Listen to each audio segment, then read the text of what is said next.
dark and ominous feel of the horror, stalker slasher genre, because I've used the costume, dark costume, a mask. For the lighting, I made sure on the left side, where the main character was, has more light in it, so just to contrast both light and darkness at the same time.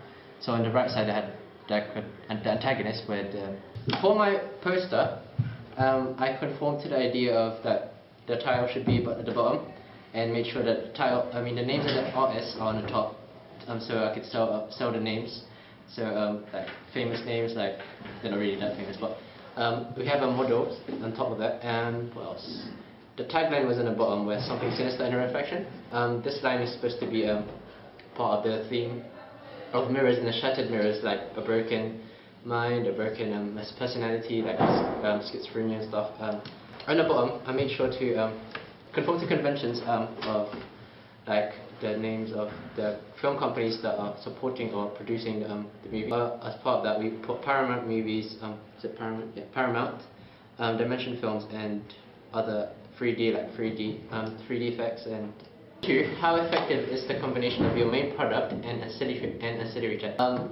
For my promotional package, I made sure to make the logos and the companies of the company supporting film be consistent throughout the poster and trailer. Like we put Paramount logos and the Dimensional Film logos in it. Also made sure that the color scheme of text were always like black, red, and white.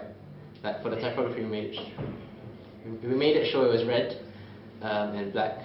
Red, black, and white. Okay. My USP for our whole promotional project, is that we have a female protagonist, and that she ends up being the protagonist at the same time. Well, normally antagonist, right? Antagonist at the same time. Where normally the antagonist or the slasher is normally male, and has a phallic symbol or the use of a phallic or blunt weapon.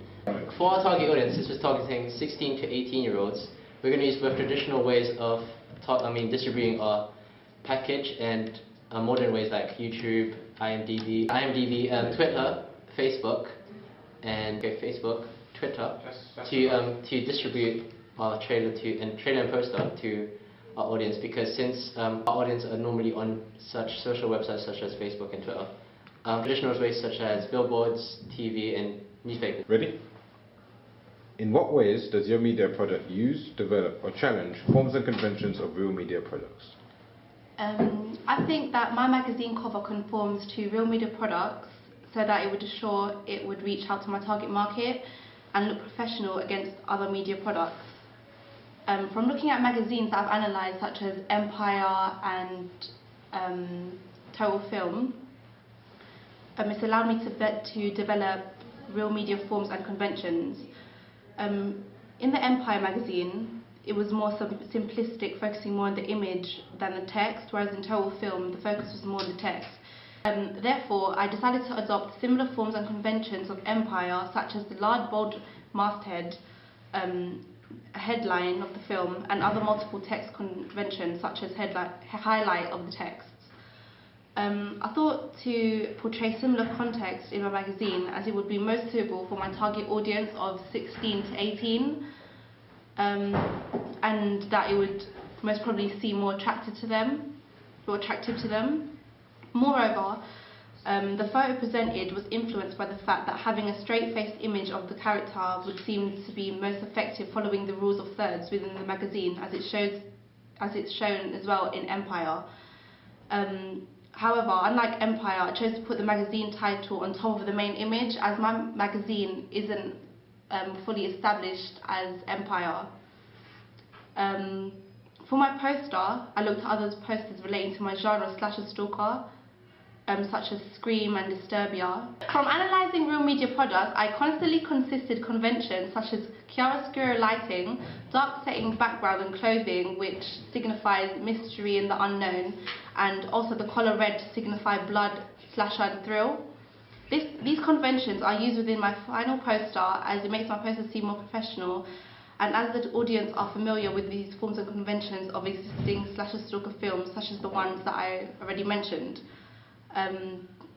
I decided to stick to these forms of conventions as they've already been established, as the audience would feel that they've already been familiar with it, such as a significantly large film title, logos, film ratings, taglines and cast names.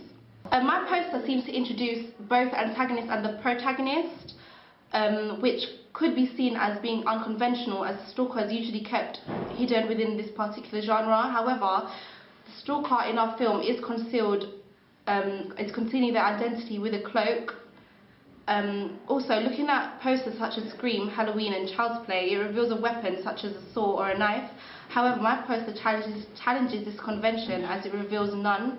But because of this shadowy figure behind my main character in my poster, it suggests that it's a stalker film without giving away too much, unlike how other posters may do. Also, this poster could be distributed in billboards, as it's a landscape photo. However, in the modern day, it could be distributed on Facebook or Twitter. Question 2. How effective is the combination of your main product and ancillary text? I think that the combination of my main product and ancillary texts are effective in terms of being recognised by my target audience and being recognised as a slasher stalker genre to people. Within all tasks, there is a consistent colour scheme within the typography within the fonts. For example, red is used throughout most of the text, connoting blood and fear, but also it is used through our main product and ancillary texts. It makes things look similar, and it makes my target audience become familiar to them, making them notice it, therefore more memorable and effective when seen all together.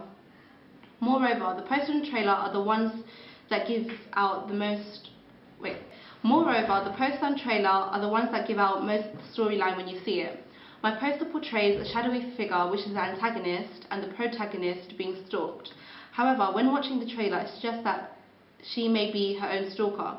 This may make my product seem effective, as it doesn't give away too much. Also, because of the slight confusion portraying different things, it may entice people to watch the film too, to figure out what this film is actually about. Using the same font of the title Shattered throughout all my media products also allowed audiences to be familiar with my film and could have been seen as something like a logo, as the font was unique. As with what I just said, my unique selling point is originality of the plot, as it differentiates itself from other stalker slasher films, as the plot suggests the protagonist and the antagonist to be the same person. I think this is shown through the mise-en-scène and how the characters were portrayed. Done! In what ways does your media project use, develop or challenge forms and conventions of real media products? I think that both my media products conform to the conventions used in already existing film magazines. For example, I looked at the conventions used in already existing film magazines and tried to incorporate these into my own. One of the conventions I tried to use was the distorted and spooky hair in like a horror. This suited the stalker slasher genre rather than the usual conventions of a film magazine. However, I thought it was very appropriate as our film falls under that genre, and I wanted to create a mysterious atmosphere. The slightly sharp edges in the masthead on my magazine represent the knives or phallic weapons that would stereotypically be seen in a stalker slasher film. I also tried to ensure that my model on the front cover of my magazine had quite a serious but mysterious look in her face. This therefore adds a bit more ambiguity. Also, having a finger to the mouth is a slightly seductive pose, therefore this attracts not only a teenage but a more male audience as well, making the film more attractive. Also, after looking at already existing products such as Sight and Sound, I realised that one of the conventions they often have is that none of the words obscure the model's face on the front. Therefore, I tried to make sure that all the cell lines were placed around my model rather than across the picture.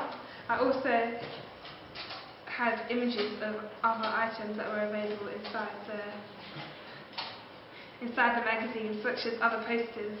And on my front cover, I used a high angle shot, which makes the model seem in an inferior and weak position. This is slightly true and slightly gives away the story of the character. However, having the shh and the lips in front of the mouth pose makes it a bit more mysterious and slightly confusing. Yeah. Although the high-angle shot suggests a weak character, I subverted by using this shot to show the main character, who is in actual fact the dominant figure in our trailer.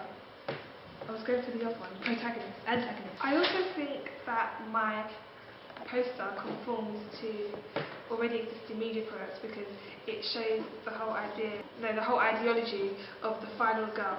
In my poster, my model is seen as quite weak and represented as like a shattered soul. I tried to create this by having a shattered effect on the main picture, which kind of gives away that she's vulnerable.